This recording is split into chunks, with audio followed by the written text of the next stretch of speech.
Hi ಎಲ್ಲರಿಗೂ ನಮಸ್ಕಾರ. Aryas cooking ಅರೇನಾಗೆ ಸ್ವಾಗತ. ಸಾಮಾನ್ಯವಾಗಿ ರಸಮ್ನ ಎಲ್ಲರೂ ಮಾಡ್ತಾರೆ. ಈ ಥರ ಒಂದ್ಸಲ ಬೇಳೆ ರಸಮ್ನ ಮಾಡ್ಕೊಂಡು ತಿನ್ನಿ, ತುಂಬಾ ಚೆನ್ನಾಗಿರುತ್ತೆ. ಮಾಡೋದಕ್ಕೂ ತುಂಬಾ ಈಸಿ. ಊಟ ಬೇಡ ಅಂದವರು ಕೂಡ ಊಟ ಮಾಡ್ತಾರೆ, ಅಷ್ಟು ರುಚಿಯಾಗಿರುತ್ತೆ. ಬನ್ನಿ ಹೇಗೆ ಮಾಡೋದು ಅಂತ ನೋಡೋಣ. ಮೊದಲಿಗೆ ನಾನಿಲ್ಲಿ ಒಂದು ಕುಕ್ಕರ್ನ ತೊಗೊಂಡು ಕುಕ್ಕರ್ಗೆ 2 ಕಪ್ಪಷ್ಟು ತೊಗರಿಬೇಳೆನ ಹಾಕ್ತಾಯಿದ್ದೀನಿ. ಈ ತೊಗರಿಬೇಳೆನ 2 ರಿಂದ 3 ಸಲ ಚೆನ್ನಾಗಿ ತೊಳೆದು ಇಟ್ಕೋಬೇಕು. ನೋಡಿ, ಇವಾಗ ನಾನು ತೊಳೆದು ತೋರಿಸ್ತಾ ಇದ್ದೀನಿ. ನೆಕ್ಸ್ಟ್ ಇವಾಗ ತೊಗರಿಬೇಳೆ ಜೊತೆ ಒಂದು ದೊಡ್ಡ ಸೈಜಿನ ಈರುಳ್ಳಿ ಕಟ್ ಮಾಡಿದ್ದೆ, ಅದನ್ನು ಕೂಡ ಹಾಕಿ, ಹಾಗೆ 2 ಟೊಮೊಟೊ, ಹಾಗೆ 1 ಗೆಡ್ಡೆಯಷ್ಟು ಬೆಳ್ಳುಳ್ಳಿನ ಸಿಪ್ಪೆ ತೆಗೆದು ಹಾಕ್ತಾಯಿದ್ದೀನಿ. ಹಾಗೆ 4 ರಿಂದ 5 ಹಸಿರು ಮೆಣಸಿನ್ಕಾಯಿ, 1/4 ಟೇಬಲ್ ಸ್ಪೂನ್ ಅರಿಶಿನ, ಹಾಗೆ ಅರ್ಧ ಟೇಬಲ್ ಸ್ಪೂನಷ್ಟು ಕಲ್ಲುಪ್ಪನ್ನ ಹಾಕಿ 2 ರಿಂದ 2.5 ಲೋಟ ಅಷ್ಟು ನೀರನ್ನ ಹಾಕಿದ್ದೀನಿ. ನೋಡಿ, ಇಷ್ಟು ನೀರನ್ನು ಹಾಕಿದರೆ ಸಾಕು.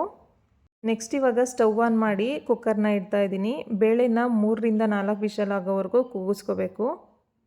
ಇವಾಗ ಕುಕ್ಕರ್ ಲಿಡ್ನ ಕ್ಲೋಸ್ ಮಾಡಿ 3 ರಿಂದ 4 ವಿಷಲ್ ಆಗೋವರೆಗೂ ಕೂಗಿಸ್ಕೊತಾ ಇದ್ದೀನಿ. ಸ್ವಲ್ಪ ಬೇಳೆ ಚೆನ್ನಾಗಿ ಬೆಂದರೆ ರಸಮ್ಗೆ ಚೆನ್ನಾಗಿರುತ್ತೆ, ಅದಕ್ಕೋಸ್ಕರ 4 ವಿಷಲ್ನ ಕೂಗಿಸ್ಕೊಳ್ಳಿ. ಬೇಳೆ ಎಲ್ಲ 4 ವಿಷಲ್ ಆಗೋ ಅಷ್ಟರಲ್ಲಿ ಸ್ವಲ್ಪ ಮಸಾಲಾನ ಮಾಡ್ಕೋಬೇಕು. ಬನ್ನಿ ಮಸಾಲ ಮಾಡ್ಕೊಳ್ಳೋಣ. ನೆಕ್ಸ್ಟ್ ಇವಾಗ ಸ್ಟವ್ ಆನ್ ಮಾಡಿ ಒಂದು ಪ್ಯಾನ್ನ ಇಟ್ಕೋಬೇಕು. ಪ್ಯಾನ್ ಬಿಸಿಯಾದ ನಂತರ 1.5 ಟೇಬಲ್ ಸ್ಪೂನಷ್ಟು ಜೀರಿಗೆನ ಹಾಕಿದ್ದೀನಿ. ಹಾಗೆ ಅರ್ಧ ಟೇಬಲ್ ಸ್ಪೂನಷ್ಟು ಕಾಳು ಮೆಣಸನ್ನ ಹಾಕಿ ಸ್ವಲ್ಪ ಚೆನ್ನಾಗಿ ಫ್ರೈ ಮಾಡ್ಕೋಬೇಕು. ಮೀಡಿಯಮ್ ಫ್ಲೇಮಲ್ಲೇ ಚೆನ್ನಾಗಿ ಫ್ರೈ ಮಾಡ್ಕೋಬೇಕು. ನೋಡಿ, ಇವಾಗ ಚೆನ್ನಾಗಿ ಫ್ರೈ ಆಗಿದೆ. ಫ್ರೈ ಆಗಿರುವಂಥ ಜೀರಿಗೆ ಮತ್ತು ಕಾಳು ಮೆಣಸನ್ನು ಸ್ವಲ್ಪ ತಣ್ಣಗಾಗೋದಕ್ಕೆ ಬಿಡಬೇಕು. ಇವಾಗ ಒಂದು ಕುಟಾಣಿನ ತೊಗೊಂಡು ಜೀರಿಗೆ ಮತ್ತು ಕಾಳು ಮೆಣಸನ್ನ ಹಾಕಿ ಚೆನ್ನಾಗಿ ಕುಟ್ಟಿ ಪುಡಿ ಮಾಡಿ ಇಟ್ಕೋಬೇಕು. ಹತ್ರ ಕುಟಾಣಿ ಇಲ್ಲ ಅಂದರೆ ಮಿಕ್ಸಿಲೂ ಕೂಡ ಪುಡಿ ಮಾಡಿ ಇಟ್ಕೋಬೋದು. ನೋಡಿ, ಈ ಥರ ದಪ್ಪಗೆ ಈ ಥರ ಪುಡಿ ಮಾಡಿ ಇಟ್ಕೋಬೇಕು. ಇದು ಪುಡಿ ಮಾಡೋ ಅಷ್ಟರಲ್ಲಿ ಕುಕ್ಕರೆಲ್ಲ ಕೂಲಾಗಿದೆ. ಕುಕ್ಕರ್ ಲಿಡ್ನ ಓಪನ್ ಮಾಡಿ ತೋರಿಸ್ತಾ ಇದ್ದೀನಿ. ನೋಡಿ, ಬೇಳೆ ಟೊಮೊಟೊ ಎಲ್ಲ ತುಂಬ ಚೆನ್ನಾಗಿ ಬೆಂದಿದೆ. ಬೆಂದಿರೋಂಥ ಬೇಳೆ ಟೊಮೊಟೊ ಹಾಗೆ ಈರುಳ್ಳಿ ಎಲ್ಲದನ್ನು ಕೂಡ ಸೌಟಲ್ಲೇ ಈ ಥರ ಮ್ಯಾಶ್ ಮಾಡಿ ಇಟ್ಕೋಬೇಕು. ಇವಾಗ ಸಾಂಬಾರಿಗೆ ಒಗ್ಗರಣೆ ಮಾಡ್ಕೊಳ್ಳೋಣ. ಸ್ಟವ್ ಆನ್ ಮಾಡಿ ಒಂದು ಪಾತ್ರೆ ಇಟ್ಕೋತಾ ಇದ್ದೀನಿ. ಪಾತ್ರೆ ಬಿಸಿಯಾದ ನಂತರ ಒಗ್ಗರಣೆಗೆ ಎಣ್ಣೆ ಬಿಸಿಯಾದ ನಂತರ 1 ಟೇಬಲ್ ಸ್ಪೂನಷ್ಟು ಸಾಸಿವೆನ ಹಾಕ್ತಾಯಿದ್ದೀನಿ. ಈ ಸಾಸಿವೆ ಸಿಡಿದ ನಂತರ ಒಗ್ಗರಣೆಗೆ ಕರಿಬೇವಿನ ಸೊಪ್ಪು ಹಾಗೆ ಒಣಮೆಣಸಿನ್ಕಾಯಿನ ಹಾಕ್ತಾಯಿದ್ದೀನಿ. ಜೊತೆಗೆ ಸ್ವಲ್ಪನೇ ಹಿಂಗನ್ನ ಹಾಕಬೇಕು. ಹಿಂಗನ್ನೆಲ್ಲ ಹಾಕಿದ ಮೇಲೆ ಎಣ್ಣೆ ಜೊತೆ ಸ್ವಲ್ಪ ಚೆನ್ನಾಗಿ ಫ್ರೈ ಮಾಡ್ಕೋಬೇಕು. ನೋಡಿ, ಇವಾಗ ಎಲ್ಲ ಚೆನ್ನಾಗಿ ಫ್ರೈ ಆಗಿದೆ. ಇವಾಗ ಬೇಯಿಸಿ ಮ್ಯಾಶ್ ಮಾಡಿ ಇಟ್ಕೊಂಡಿರೋ ಅಂಥ ಬೇಳೆನ ಹಾಕ್ತಾಯಿದ್ದೀನಿ.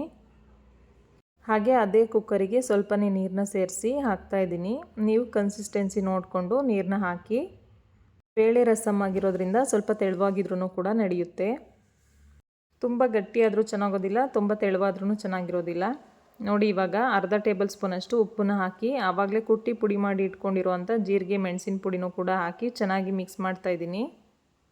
ಈ ಥರ ಸೌಟಲ್ಲಿ ಚೆನ್ನಾಗಿ ಮಿಕ್ಸ್ ಮಾಡಿಕೊಂಡು ಒಂದು ಕುದಿ ಬರೋವರೆಗೂ ಚೆನ್ನಾಗಿ ಕುದಿಸ್ಕೋಬೇಕು.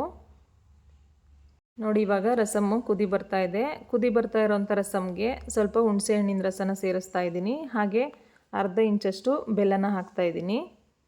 ಬೆಲ್ಲನ ನಿಮಗೆ ಬೇಕು ಅಂದರೆ ಹಾಕ್ಬೋದು, ಇಲ್ಲಾಂದರೆ ಸ್ಕಿಪ್ ಮಾಡ್ಬೋದು. ಬೆಲ್ಲ ಹಾಕಿದರೆ ಚೆನ್ನಾಗಿರುತ್ತೆ, ಹಾಗಾಗಿ ಬೆಲ್ಲನೂ ಕೂಡ ಹಾಕ್ತಾಯಿದ್ದೀನಿ. ಜೊತೆಗೆ ಕೊತ್ತಂಬರಿ ಸೊಪ್ಪನ್ನು ಹಾಕಿ ಚೆನ್ನಾಗಿ ಮಿಕ್ಸ್ ಮಾಡಿ ಒಂದು ಕುದಿ ಬರೋವರೆಗೂ ಚೆನ್ನಾಗಿ ಕುದಿಸ್ಕೋಬೇಕು. ನೋಡಿ, ಮೀಡಿಯಮ್ ಫ್ಲೇಮಲ್ಲಿ ನೊರೆ ಬರ್ತಾ ಇದೆಯಲ್ಲ, ಆ ನೊರೆ ಎಲ್ಲ ಹೋಗೋವರೆಗೂ ಚೆನ್ನಾಗಿ ಕುದಿಸ್ಕೋಬೇಕು. 5 ರಿಂದ 10 ನಿಮಿಷ ಕುದಿಸ್ಕೊಂಡ್ರೆ ಸಾಕು. ಈ ಬೇಳೆ ರಸಮ್ ಬಿಸಿ ಬಿಸಿ ಅನ್ನೋದ ಜೊತೆ ತುಂಬಾ ಚೆನ್ನಾಗಿರುತ್ತೆ. ಈ ವಿಧಾನದಲ್ಲಿ ಒಂದ್ಸಲ ಟ್ರೈ ಮಾಡಿ ಹೇಗಿತ್ತು ಅಂತ ಕಮೆಂಟ್ ಮಾಡಿ. ನೋಡಿ, ಇವಾಗ ಸೈಡಲ್ಲಿ ಎಣ್ಣೆ ಎಲ್ಲ ಚೆನ್ನಾಗಿ ಬಿಟ್ಟಿದೆ. ಇವಾಗ ರಸಮ್ ರೆಡಿ ಆಗಿದೆ. ಸ್ಟವ್ ಆಫ್ ಮಾಡಿ ಸೈಡಿಗೆ ಎತ್ತಿಟ್ಕೊಳ್ಳೋಣ. ಈ ಬೇಳೆ ರಸಮ್ ರೆಸಿಪಿ ನಿಮಗೆ ಇಷ್ಟ ಆಗಿದರೆ ಒಂದು ಲೈಕ್ ಮಾಡಿ. ಹಾಗೆ ಯಾರಿನ್ನೂ ನಮ್ಮ ಚಾನಲ್ನ ಸಬ್ಸ್ಕ್ರೈಬ್ ಮಾಡಿಲ್ಲ, ಪ್ಲೀಸ್ ಸಬ್ಸ್ಕ್ರೈಬ್ ಮಾಡಿ. ಹಾಗೆ ಪಕ್ಕದಲ್ಲಿರೋವಂಥ ಬೆಲ್ಲೈಕನ್ನ ಪ್ರೆಸ್ ಮಾಡಿ. ಎಲ್ಲರೂ ಹೀಗೆ ಸಪೋರ್ಟ್ ಮಾಡ್ತಾಯಿರಿ. ನೋಡಿ, ನಾನಿಲ್ಲಿ ಬಿಸಿ ಬಿಸಿ ಅನ್ನೋ ಜೊತೆ ರಸಮ್ನ ಸರ್ವ್ ಮಾಡಿ ತೋರಿಸ್ತಾ ಇದ್ದೀನಿ. ಈ ಬೇಳೆ ರಸಮ್ ರೆಸಿಪಿ ನಿಮಗೆಲ್ಲ ಇಷ್ಟ ಆಗಿದೆ ಅನ್ಕೋತೀನಿ. ನಿಮಗೆಲ್ಲ ಖಂಡಿತ ಇಷ್ಟ ಆಗಿದರೆ ಒಂದು ಲೈಕ್ನ ಮಾಡೋದನ್ನ ಮರಿಬೇಡಿ. ಹಾಗೆಯೇ ಇನ್ನೂ ಹೆಚ್ಚಿನ ಮತ್ತಷ್ಟು ಈಸಿ ರೆಸಿಪೀಸ್ಗೆ ಆರ್ಯಾಸ್ ಕುಕಿಂಗ್ ಅರೇನಾ ಚಾನಲ್ನ ಸಬ್ಸ್ಕ್ರೈಬ್ ಮಾಡಿ. ಮತ್ತೊಂದು ವಿಡಿಯೋದಲ್ಲಿ ಸಿಗೋಣ. ಎಲ್ರಿಗೂ ಧನ್ಯವಾದಗಳು. Thank you all. Thanks for watching.